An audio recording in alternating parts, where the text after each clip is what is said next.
Welcome to episode 31, Fiji to Vanuatu on Anacham. Here is a preview of what's in this video. For all of this, plus more, keep watching.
What I really love is going to all the different countries and meeting all the different people.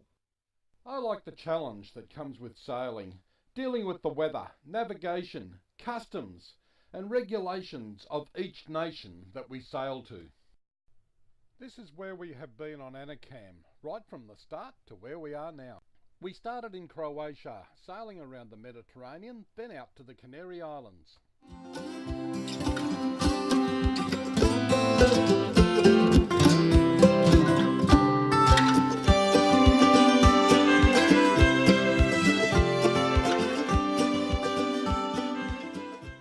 Crossing the Atlantic Ocean.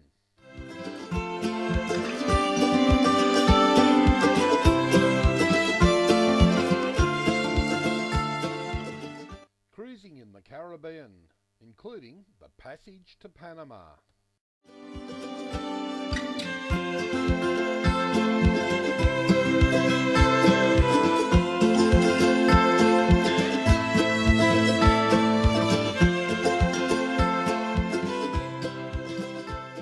Panama to the Galapagos Islands.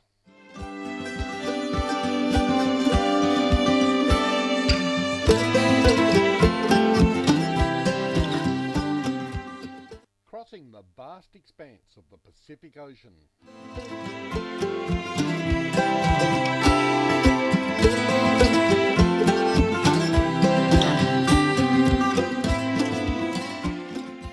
French Polynesia, from the Marquesas through the Tuamotus to Tahiti, then on to Bora Bora.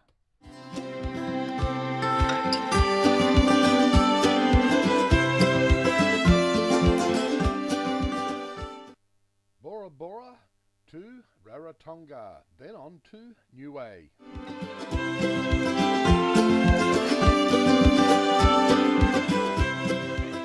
Niue to Vavau in the Kingdom of Tonga. Look out, Fiji, here we come. Bula Bula.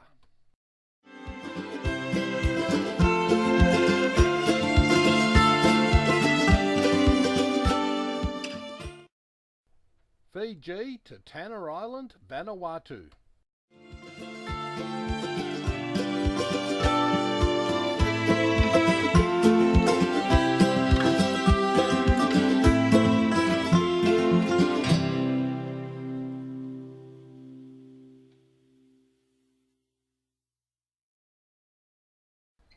Getting off Anacham in this marina is no mean feat.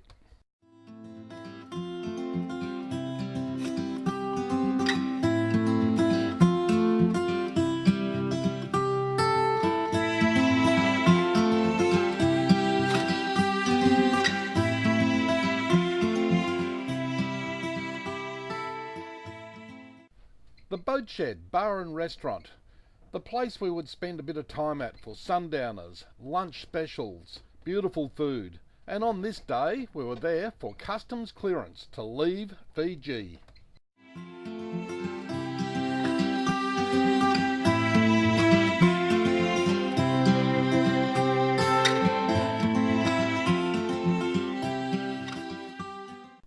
With all of the formalities complete, it was time to get back onto Anacham, which is quite often worse than getting off.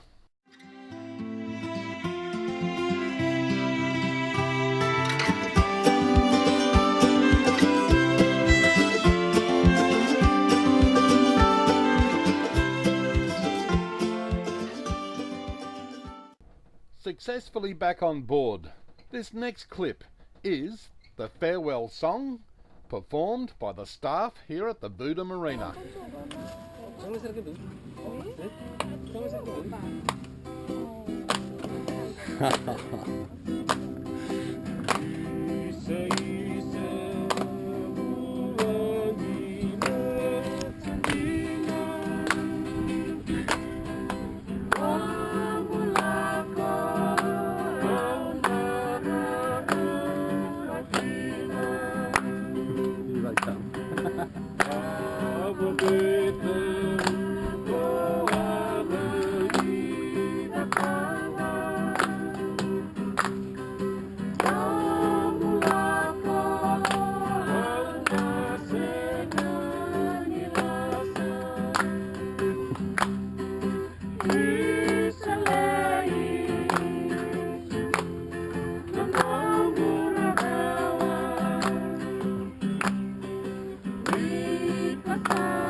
Vinaka, Vinaka, Vinaka. Absolutely beautiful. Annie said it was time to get this thing moving as we navigate our way out through the reefs on the western side of Fiji.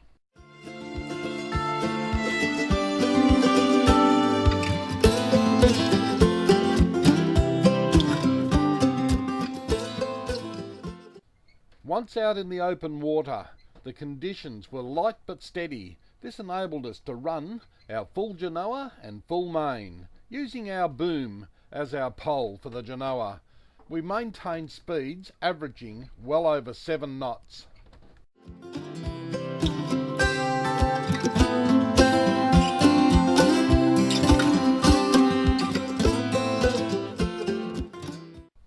At night, we flick our radar on occasionally just to see what's around us in the dark, and on this occasion we picked up a target just over 3 nautical miles off our starboard beam, with another intermittent small target just ahead.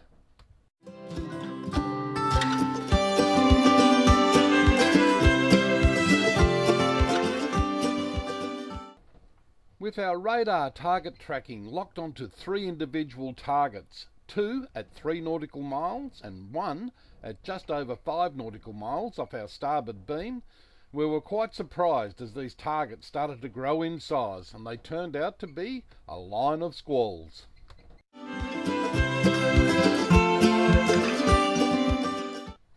As the sun came up the next morning, we could see the line of cloud that was producing the squalls picked up on the radars the night before.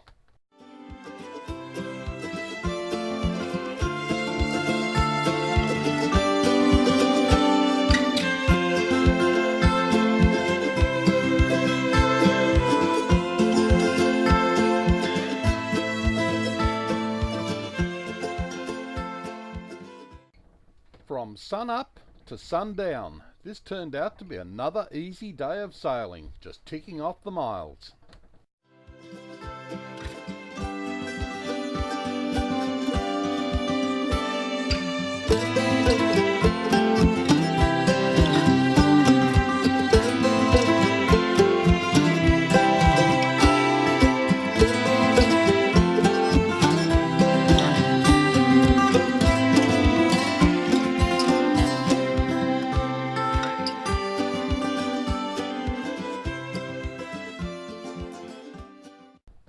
We were hoping to capture that elusive green flash as the sun sinks below the horizon, but nothing once again on this occasion.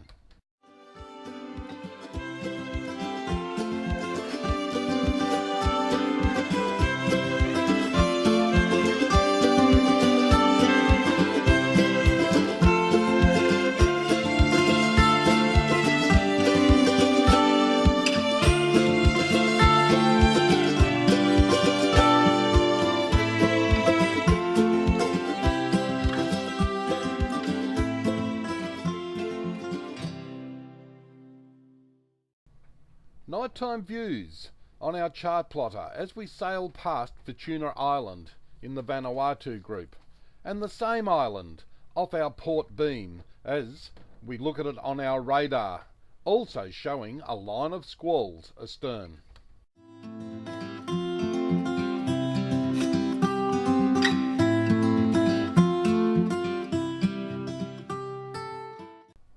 Another fantastic sunrise in the making, as Futuna Island is silhouetted against the rising sun.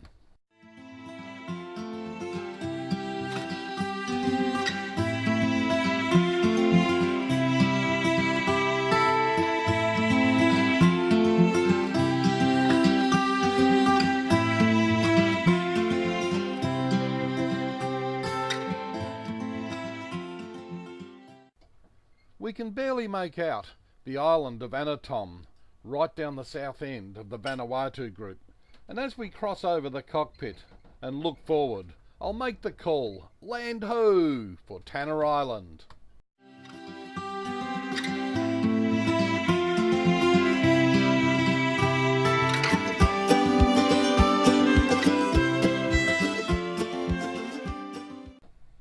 And as we sail closer to Tanna Island, Mount Yasur volcano is really putting on a show.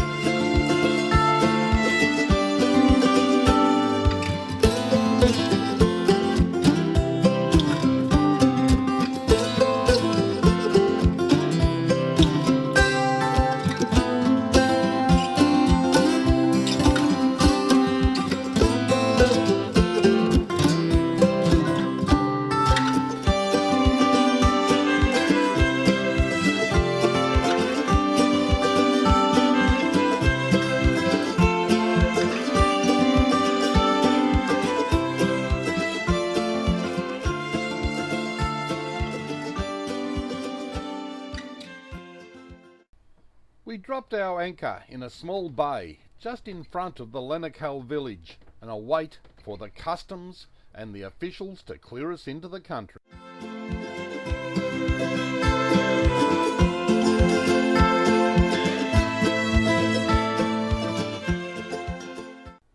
While we were waiting for the officials, we witnessed someone take delivery of a brand new bright yellow Australian-built Stacer aluminium runabout.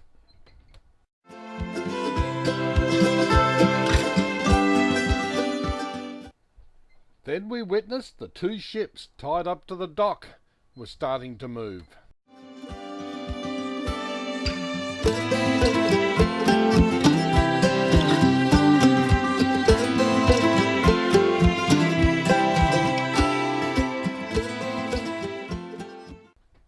The one that was tied up in front we think was a fishing boat. It moved out into the bay.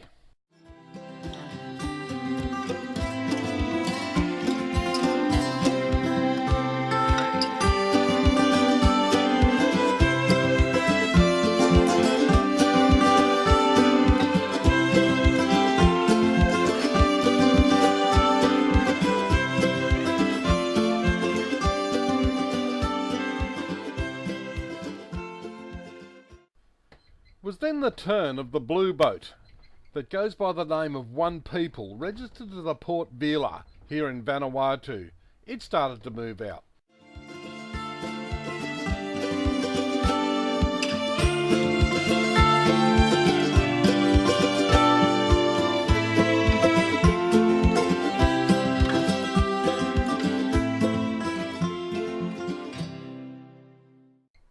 Both boats managed to back around us, giving us plenty of space, and the blue boat, one people, disappeared off into the sunset.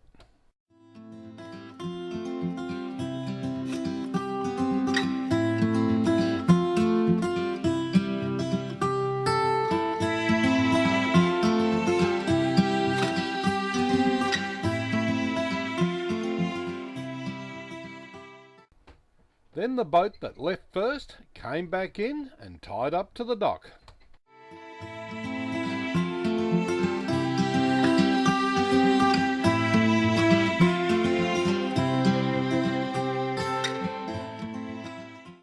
This same boat left again in the middle of the night.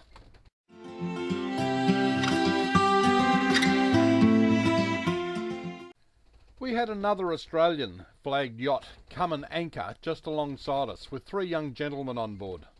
It went by the name of Nariki.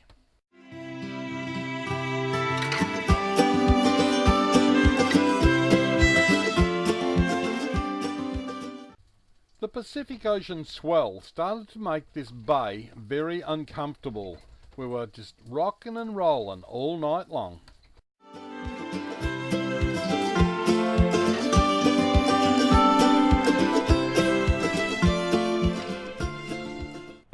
With seas like these starting to break on the reef right alongside us, it was time to start thinking about moving.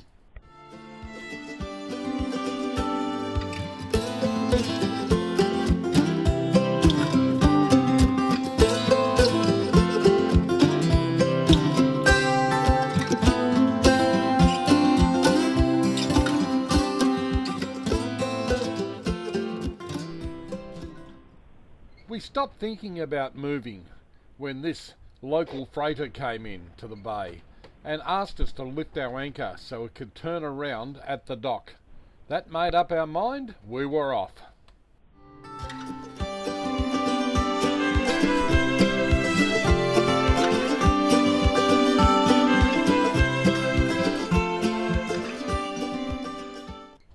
We hove to out in open water, where it was safe to do so, to lift our dinghy up onto the deck and to put some additional fuel in from our spare fuel supply.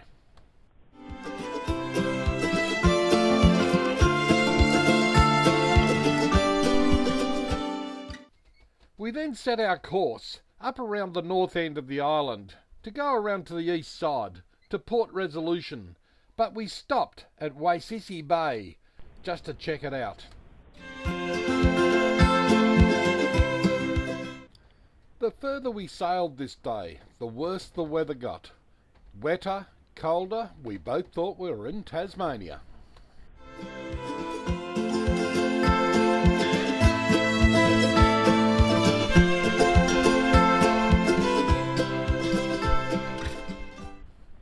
Just after we anchored, we were met by these 2 young gentlemen, Andrew and Sam, who invited us in to meet the village.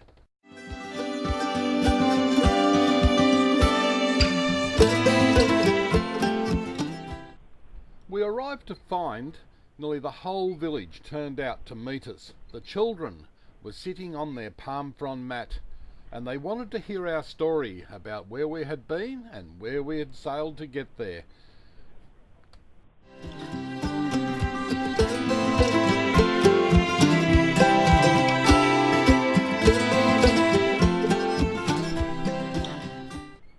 We gave them a small part of Australia, some toy kangaroos and koala for the children, and some stickers with Australian flags for the older ones.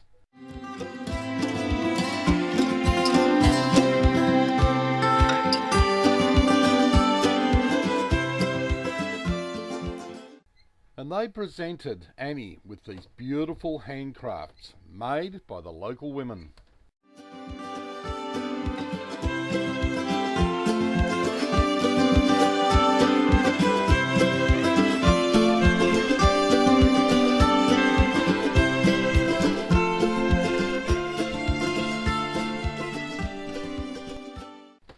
Sam's daughter, Talila, had to hold Annie's hand as we walked back down to the beach where we left our dinghy.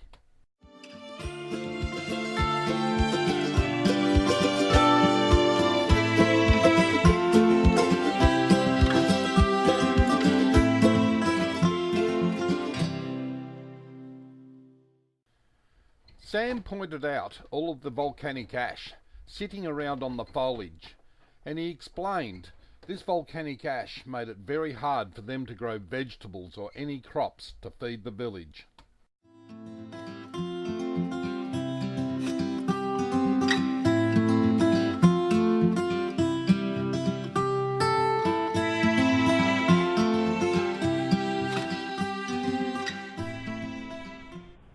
The very next morning we sailed away from Wasasi Bay, absolutely humbled by the experience of meeting those wonderful villagers in Natanu village.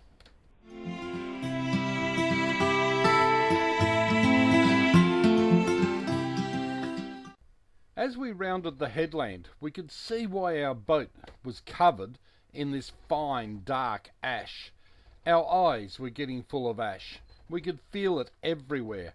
This volcano was really going off.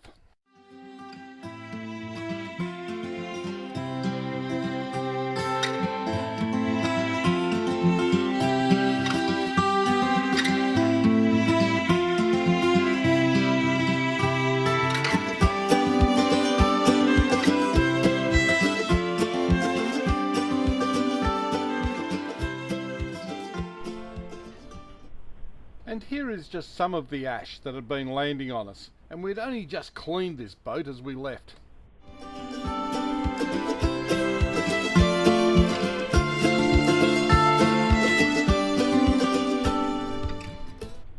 This is Mount Yasu, doing what Mount Yasu does best, and they told me it does it every day of the week, every week of the month, and every month of the year. It has not let up forever.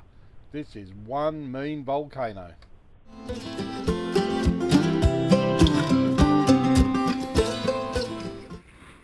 With a fast-moving thunderstorm looming over the horizon, it was time to change our course once again, and so we turned in towards Port Resolution.